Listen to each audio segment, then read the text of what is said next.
The floorboards of the Redemption Saloon were a sticky testament to every sin committed in the town of Dustfall. They were stained with whiskey, tobacco spittle, blood, and the filth dragged in on the boots of men who'd long ago traded their souls for a patch of dry ground and the right to fester.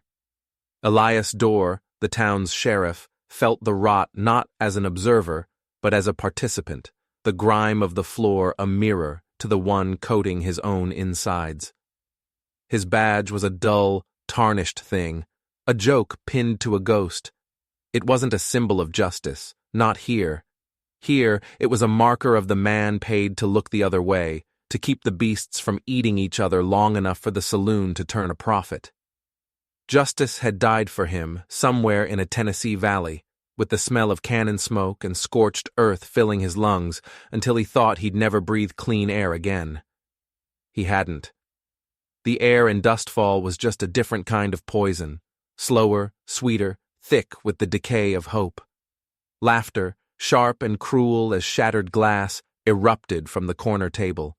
It was the kind of sound that made a man's hand twitch toward his gun, not in defense, but in a primal urge to silence the ugliness. Elias kept his hands on the table, wrapped around a glass of rye he hadn't touched. His gaze drifted over. Jedediah Stone, a man whose face was a roadmap of bad decisions and cheap liquor, was holding court. His audience was a pack of leering hyenas, out-of-work prospectors, a freight driver with eyes like chips of flint, and a few ranch hands who found their courage in the dregs of a bottle. In the center of their circle, the object of their mirth, stood a child.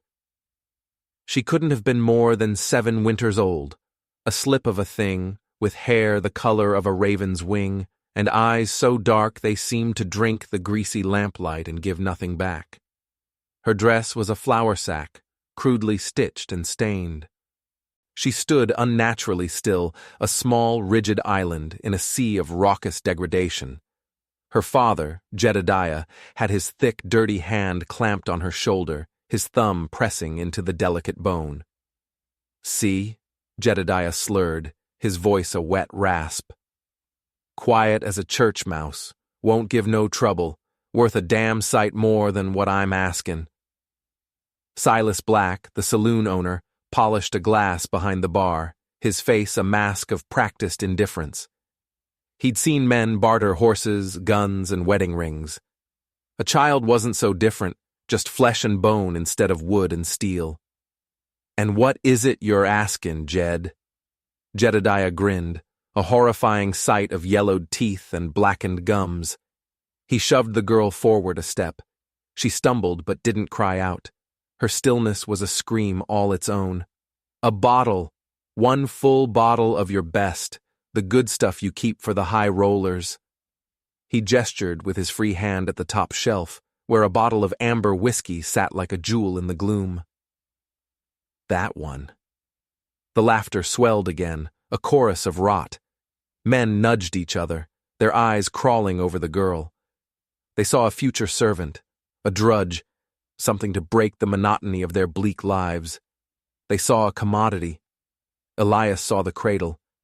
It was in his cabin, up on the rise overlooking the creek. He'd built it himself from pine, sanded it smooth until it felt like silk beneath his calloused fingers. For his Sarah. For the baby that never drew a second breath. The cabin was a tomb now, a place he slept, but never rested. The cradle was still there, in the corner, covered in a fine layer of dust that looked, in the moonlight, exactly like ash. The ash he still tasted on the back of his tongue, the ash of a world set ablaze. "A bottle of whiskey, Silas," Jedediah pressed, his voice rising with a desperate theatrical flourish. "For a fine, healthy girl. She can cook, she can clean, a bargain at twice the price." The girl's eyes, those bottomless black pits, finally moved. They swept the room not with fear, but with a strange, unnerving assessment. They passed over the leering faces, the shadowed corners, the man behind the bar. And then they landed on Elias. They held him, not pleading, but with a gaze that felt ancient, a gaze that knew about ash and cradles and the silence that follows a scream. Something in him, a tectonic plate of grief and rage that had been dormant for years, shifted. It was a painful, grinding movement that threatened to tear him apart. He had come to Dustfall to be silent, to let the rot consume him until he was just another stain on the floorboards. Silence was his penance.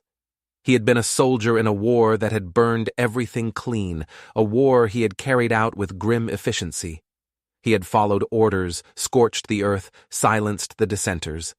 He had stood on a ridge above a creek, not unlike the one behind his cabin, and watched United States cavalrymen, his brothers in arms, burn a native scout alive. The man hadn't screamed. He'd chanted, his voice a low rhythmic current against the crackle of the flames, his eyes fixed on something beyond the pain, beyond the men who were killing him. On the rocks above, there were symbols carved into the stone, symbols the scout had been drawing in the dirt of his cell just hours before. A spiral, a star with a weeping eye, a serpent eating its own tail. Elias had never understood them, but he had never forgotten them. They were burned into his memory, a brand on his soul. The girl. Her eyes held the same silence as the burning scout. Silas Black sighed, a theatrical sound of a businessman being put upon. He reached for the top-shelf bottle. "All right, Jed, but you get out of here after. Your credit's no good, and your face is worse." He placed the bottle on the bar, the amber liquid glowing with a malevolent warmth. Jedediah's eyes lit up with a feverish greed. He let go of his daughter's shoulder and took a shuffling step toward his prize. "A pleasure doing business with you, Silas." The men at the table hooted and stamped their feet. The transaction was complete, a soul for a spirit. The girl remained where she stood, her tiny hands clenched into fists at her sides. Her gaze never left Elias. The shift inside the sheriff was complete. The grinding of plates gave way to a volcanic eruption, a silent, searing heat that rose up his throat. He hadn't chosen justice in a decade. He had chosen whiskey, silence, and the slow, steady erosion of his own humanity. He was a coward, same as them. He was a killer, same as them. But the girl's eyes, they were not the eyes of the dead. Not yet. They were the eyes of the scout on the pyre, seeing a truth he couldn't name. Elias Dorr stood up. The scraping of his chair legs on the grimy floor was a sound so out of place it cut through the laughter like a blade. Every eye in the saloon turned to him, the sheriff. The quiet man in the corner who never bothered anyone, who drank his rye and paid his coin and faded into the woodwork. Jedediah paused, his hand hovering over the bottle. "Problem, Sheriff?" he asked, a sneer twisting his lips. Elias didn't look at him. He didn't look at any of them. His eyes were locked with the girl's. He drew his Colt, the motion fluid and economical, a gesture his body knew better than prayer. It wasn't the fast, flashy draw of a gunslinger trying to prove a point. It was the slow, deliberate draw of a man who had made a decision, a final decision. The laughter died. The air grew thick, heavy with the stench of fear and stale beer. The men at the table froze, their smirks sliding off their faces. Silas Black ducked instinctively behind the bar. Elias didn't aim at Jedediah. He didn't aim at the leering faces or the cowardly heart of the saloon keeper. To shoot them would be to acknowledge their power, to engage in their filthy game. He aimed higher. He aimed at the bottle. The explosion was deafening in the sudden silence. The Colt bucked in his hand, a familiar and terrible comfort. The bottle on the bar erupted in a shower of amber liquid and glittering shards. Whiskey rained down on the polished wood, dripping onto the floor, its sharp, expensive scent filling the air. A libation poured for the devil. For a long moment, no one moved. The only sound was the drip, drip, drip of the wasted whiskey. Jedediah stared at the wet space on the bar where his prize had been, his mouth agape. Then Elias spoke, his voice a low rumble, the sound of stones grinding together deep underground. It was a voice they hadn't heard before, stripped of its quiet resignation, imbued with a cold, terrifying authority he thought he'd buried in Tennessee. "The girl goes home," he said. He didn't say it to Jedediah. He said it to the room, to the world. It was not a suggestion. It was a law. The first and only law he intended to enforce in Dustfall. Jedediah sputtered, his drunken rage finally overcoming his shock. You son of a bitch! That was mine! I had a deal!" Elias's gaze finally moved from the girl. It settled on Jedediah Stone, and for the first time, the drunkard saw the man behind the tarnished badge. He saw the haunted hollows of his eyes, the grim set of his jaw, the profound and utter absence of fear. He saw a man who had nothing left to lose and had just found something to protect. "She's not a horse to be traded," Elias said, his voice dropping even lower, colder. "She's not a bottle of whiskey. Now you have a choice. You can walk out that door and take her home, or you can stay here and try to convince me otherwise." The muzzle of the Colt had not moved. It was still pointed at the wet spot on the bar, but its presence dominated the room. Everyone there knew that the bullet that had shattered the bottle could just as easily have shattered a kneecap, a skull. Jedediah looked from the sheriff's dead eyes to the faces of his cronies. He found no support there. They were staring at Elias as if seeing a rattler coiled in the middle of the floor. They were cowards and killers, but they were not fools. They knew the look of a man who had stepped over a line within himself, and they wanted no part of what was on the other side. With a string of curses that lacked any real conviction, Jedediah stumbled toward the door. He didn't look at his daughter. He fled. The door swung shut behind him, leaving a silence that was heavier than the one before. Elias kept the gun out. His eyes swept the room once, a silent warning. Then he holstered the Colt. He walked to the bar, pulled a few coins from his pocket, and tossed them onto the wet wood. They landed with a soft clink, payment for the rye he never drank. He turned to the girl. She was still standing in the same spot, a small, dark-eyed statue amidst the wreckage of the moment. He knelt, the motion stiff, his knees protesting. He was no longer a young man. He was old, and he was tired, and he had just declared war on the only town that would have him. He looked at her face, truly saw it for the first time. It wasn't the face of a victim. It was composed, anciently so. There were no tears.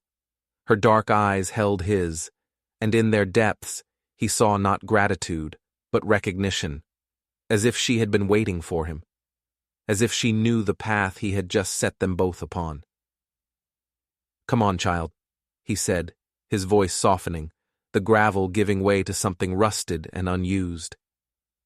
"Let's get you home." He held out his hand. It was a large hand, scarred and calloused from a lifetime of violence and labor. For a moment, she just looked at it. Then, her own small, cool hand slipped into his. Her grip was surprisingly firm. It felt less like a child seeking comfort and more like an anchor, holding him to this new, terrifying shore. He led her out of the Redemption Saloon, leaving the silence, the fear, and the smell of spilled whiskey behind. The batwing doors swung shut, closing off that chapter of his life. The street was a river of mud, the sky a bruised purple. The eyes of Dustfall were on them from every shadowed window and doorway.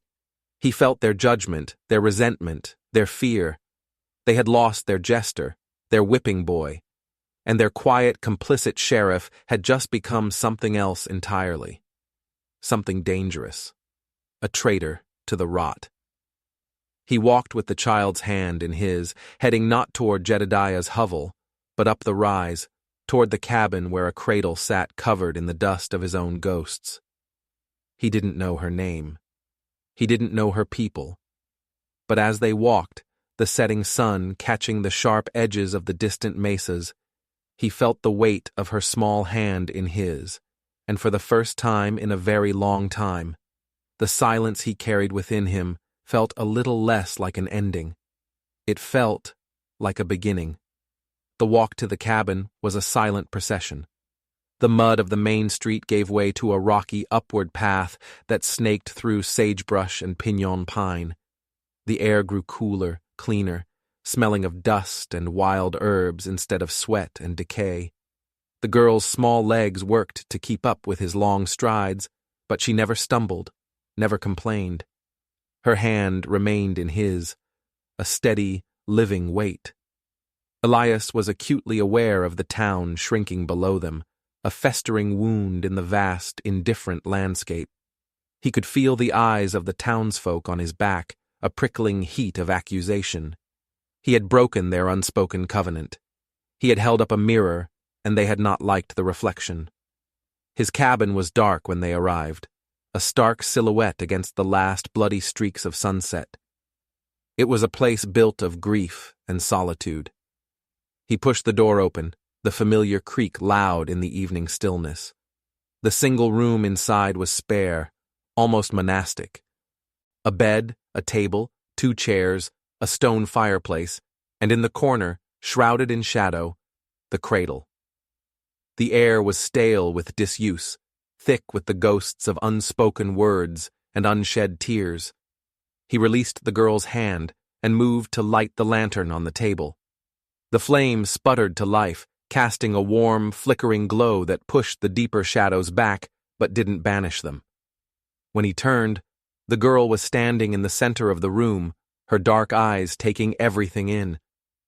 She was not intimidated by the strangeness of the place. Her gaze passed over the rifle propped by the door, the worn leather of his gun belt slung over a chair, and came to rest on the cradle. She walked toward it, her small feet making no sound on the wooden floor. She stopped before it and looked at it for a long time. Elias's breath caught in his throat. He expected her to ask, to touch it, perhaps. But she did neither. She simply looked at it with that unnerving, ancient composure, as if she understood its significance, its emptiness.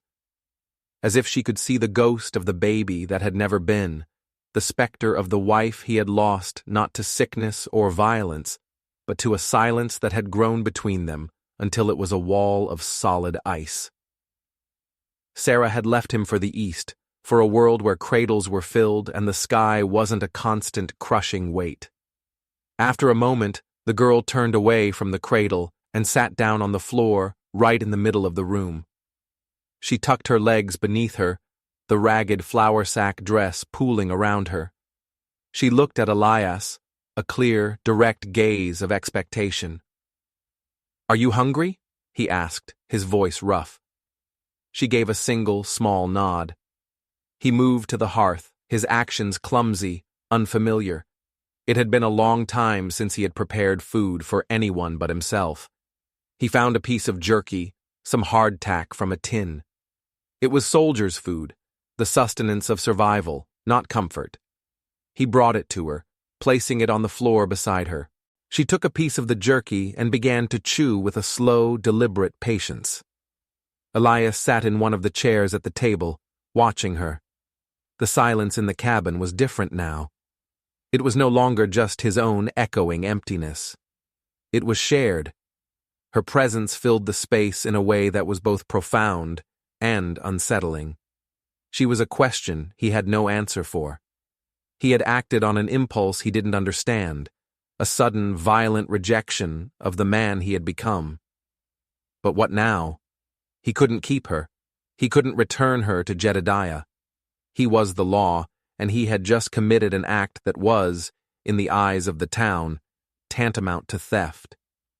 As she ate, the girl did something that made the hairs on Elias's arms stand on end.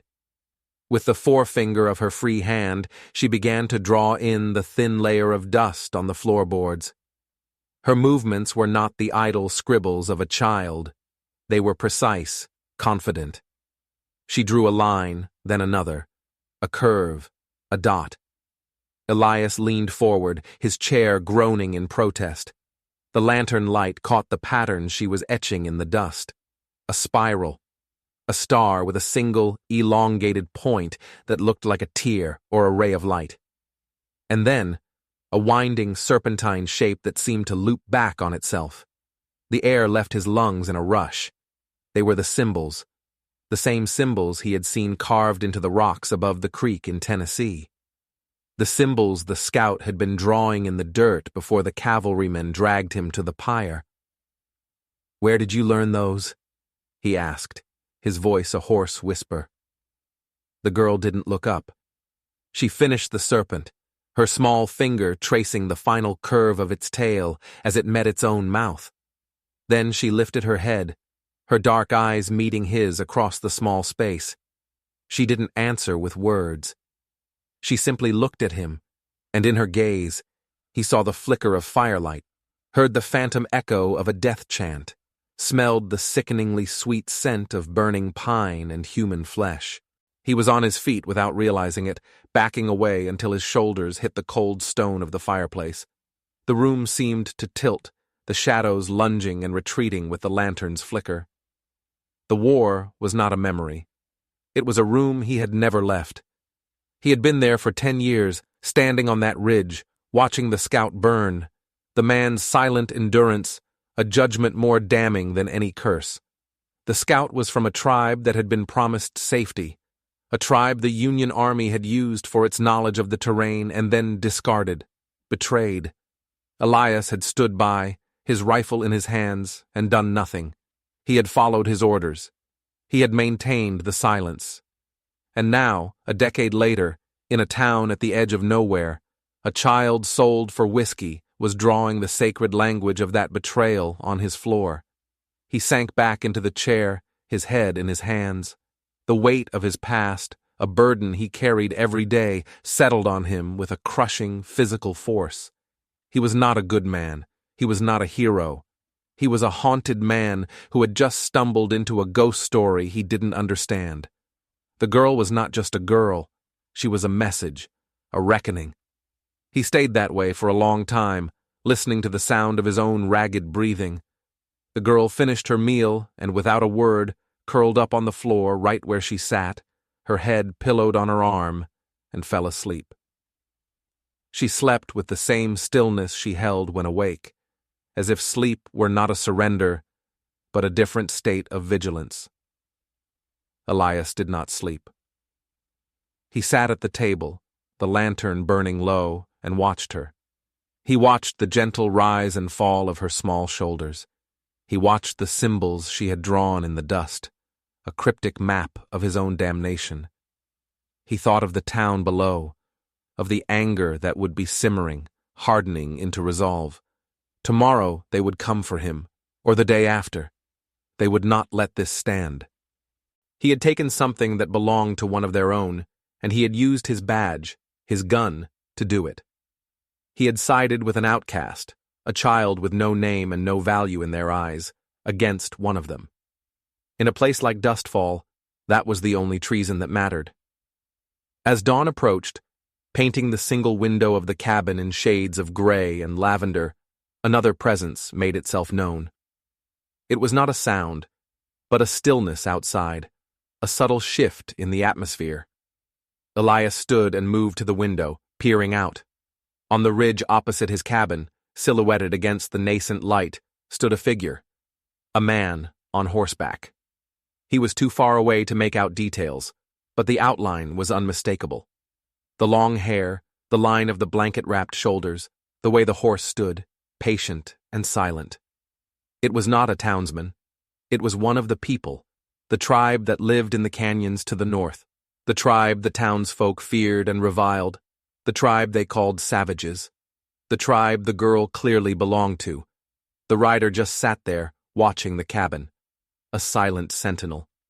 He was not threatening. He was observing, waiting. Elias looked from the silent rider back to the sleeping child on his floor. He saw the connection, a thread stretching from the man on the ridge, through the girl, through the symbols on his floor, all the way back to a burning pyre in Tennessee. The war had not ended. It had just followed him home. He knew then that this was not a battle he could win with a gun. The shot he had fired in the saloon was not the end of a conflict, but the beginning of one. And the price of it would be far more than a bottle of whiskey. The price would be everything he had left, his badge, his rifle, the name he no longer felt he deserved. He looked at the girl, so small, so fragile, yet carrying the weight of a history he had tried to bury. He had not saved her. She, in her terrifying innocence, had come to claim him. He had chosen a child over the approval of cowards and killers, and in doing so, he had chosen his fate. He would have to face the town, and he would have to face the silent watchers on the hill. He owed a debt, and the collectors were gathering. He turned from the window, his heart a cold, heavy stone in his chest. He felt no fear, only a profound, terrifying sense of awe and the grim, certain knowledge that the final reckoning was at hand. The decay he had cultivated for a decade was about to be burned away, one way or another. The day passed in a state of suspended animation. The rider on the ridge remained, a fixed point in the landscape, a silent, patient statue of witness. Down in Dustfall, the town was a hive of agitated whispers. Elias could feel it, a low hum of resentment that traveled up the hill on the dry wind. No one approached the cabin. Not yet. They were gathering their courage, their indignation turning to a righteous communal anger. They were deciding his fate over whiskey glasses and poker tables. The girl woke not long after the sun was fully up.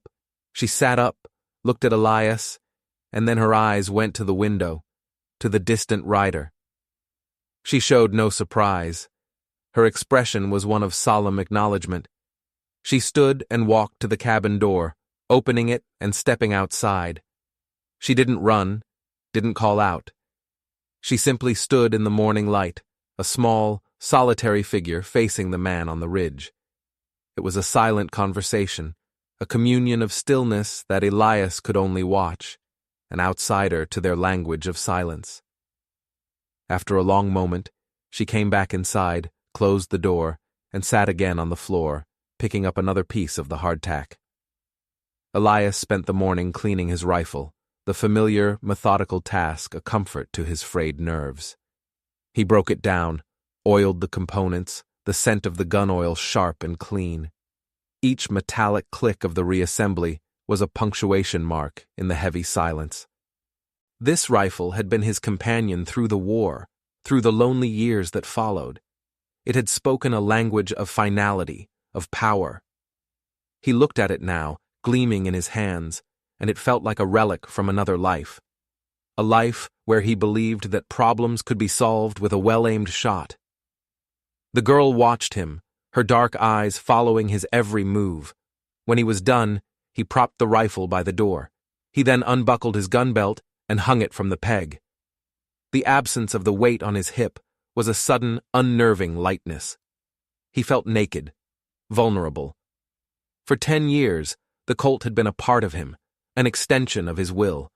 Now, it was just a piece of metal hanging on a wall. He found an old, soft blanket, one of Sarah's, folded away in a chest. It still held a faint, ghostly scent of lavender. He offered it to the girl. She took it, her small fingers tracing the stitched pattern at the edge, and wrapped it around her shoulders. The deep blue of the wool made her look even smaller, her face a pale, solemn moon in a dark sky. The afternoon sun baked the small cabin. Elias found himself pacing, the single room a cage.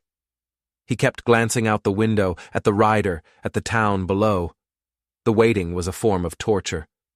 He remembered waiting for battle, the long, tense hours before the charge, the gut-churning certainty of the violence to come. This was different. This was not a fight for land or for a flag. It was a fight for the last tattered scrap of his own soul.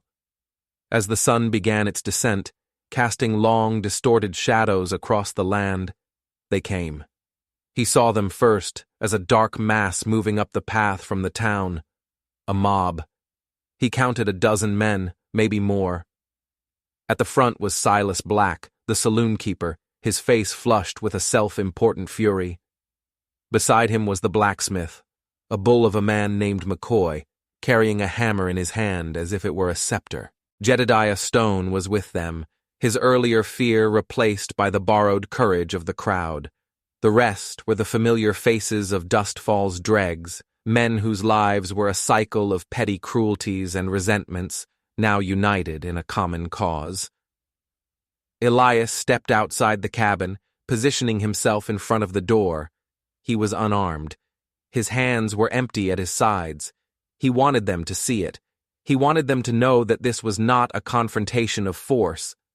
The girl came and stood just behind him, a small shadow at his back. The blanket was still wrapped around her shoulders. She was not afraid. Her presence was a silent declaration of solidarity, a force more potent than any weapon. The mob stopped a few yards from the cabin, their momentum broken by Elias's quiet, unarmed stance. They had come expecting a fight, a siege. They found a man waiting for them. "Door!" Silas Black shouted, his voice straining to sound authoritative. "You've got no right. That girl belongs to her father. You can't just steal a man's property." "Property?" Elias's voice was calm, but it carried in the still air. "I saw a child being sold for a drink. I saw a town full of men laughing about it. Don't talk to me about rights." "You're the law," McCoy the blacksmith bellowed, shaking his hammer for emphasis. "You're supposed to uphold it, not break it. Jedediah made a deal. It was his to make." "Was she?" Elias turned his head slightly to look at Jedediah, who flinched under his gaze. "Was she yours to sell, Jedediah? Like a sack of grain? Like a worn-out mule?" Jedediah puffed out his chest. "She's my blood. I can do with her as I please." From behind Elias, the girl's voice came, clear and surprisingly strong. It was the first time he had heard her speak more than a single word. She spoke in a language he didn't understand, a string of flowing rhythmic sounds that silenced the angry shouts of the men. It was not a plea. It was a statement, a lineage, a truth. As she spoke, the rider on the opposite ridge urged his horse forward, beginning a slow descent into the shallow valley that separated them. He was not alone. From the folds of the canyon, more riders emerged, ghost-like in the falling light. 10, 20, maybe more. They moved with a silent, fluid grace, fanning out along the ridge, their forms stark against the twilight sky. They were not armed for war, carrying no rifles, only the occasional bow. Their presence was not a threat of violence. It was a profound, unshakable statement of witness. They had come to watch. They had come to see what the white man would do. The mob faltered, their angry bluster draining away as they saw the silent audience gathering on the hills. Their world, their town, suddenly felt very small, very fragile. Their rights and their deals seemed petty and obscene in the face of that immense, quiet judgment. They were no longer a righteous posse. They were a small band of loud, frightened men surrounded by a history they did not understand.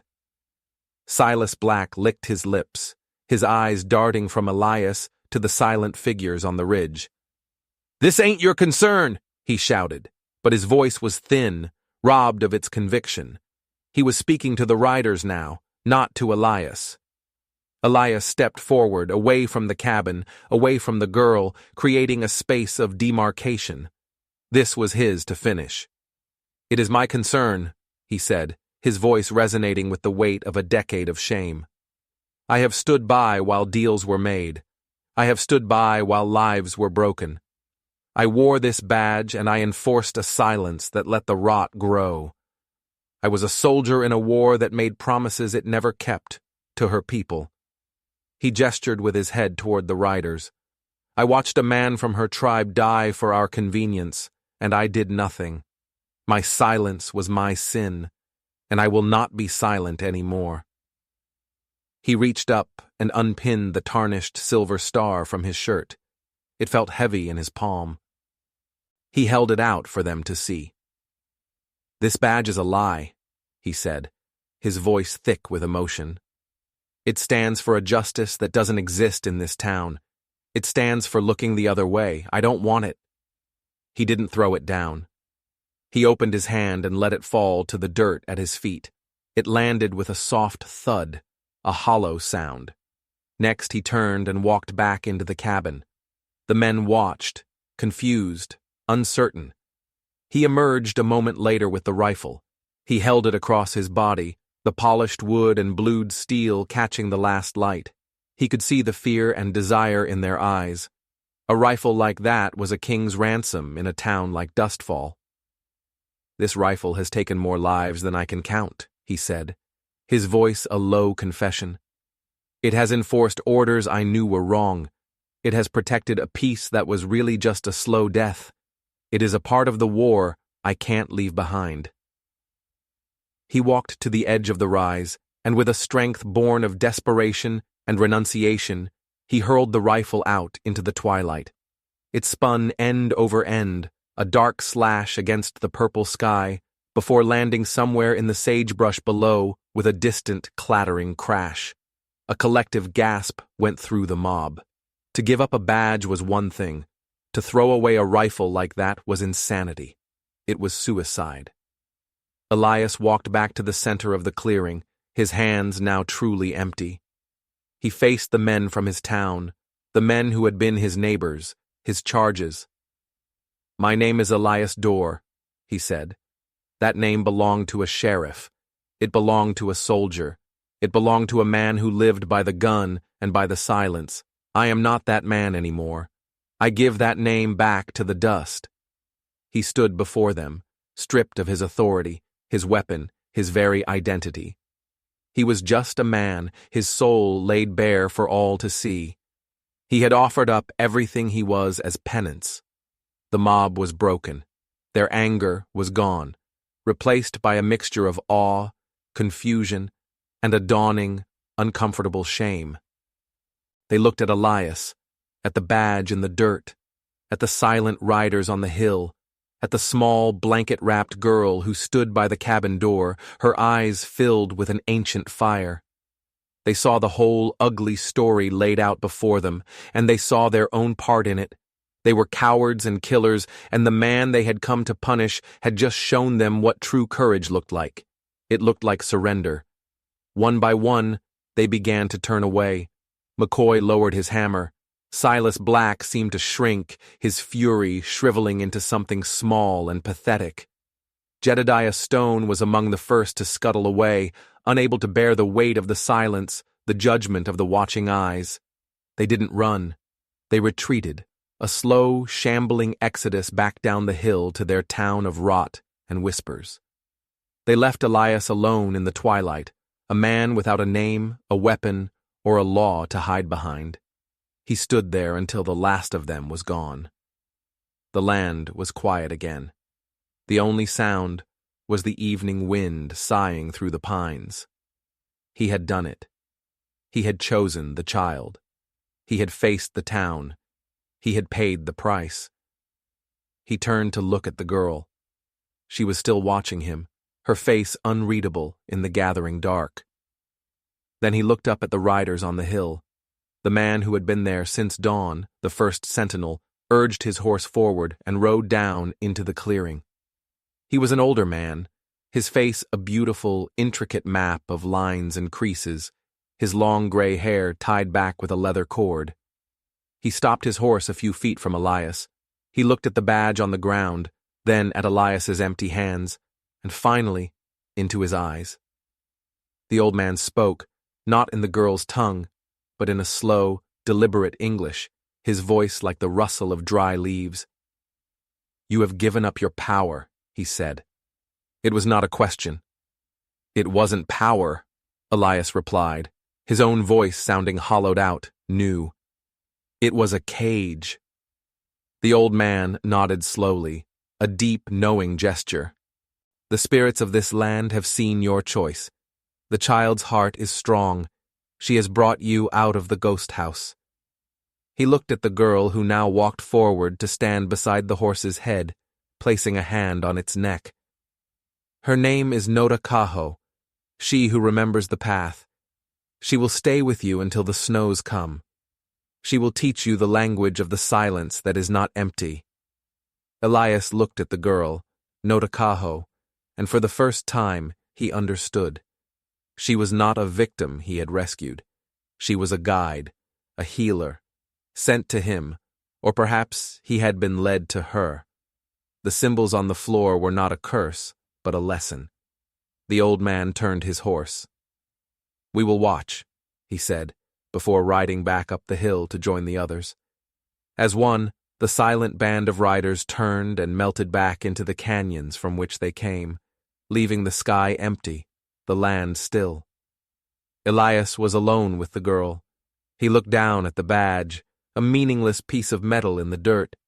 He looked at his cabin, no longer a tomb, but a shelter. He looked at Notakaho, her small hand still resting on the space where the horse had been, her eyes reflecting the first stars appearing in the vast, darkening sky. He had lost everything: his job, his place in the world, his name. But as he stood there in the raw, reverent quiet of the high desert, with the ghosts of his past, finally, blessedly silent, he felt the first stirrings of a peace he had never known. The price had been paid, the penance was accepted, and in the heart of that great and terrible silence, a new path was beginning. The rotting soul of Dustfall was behind him.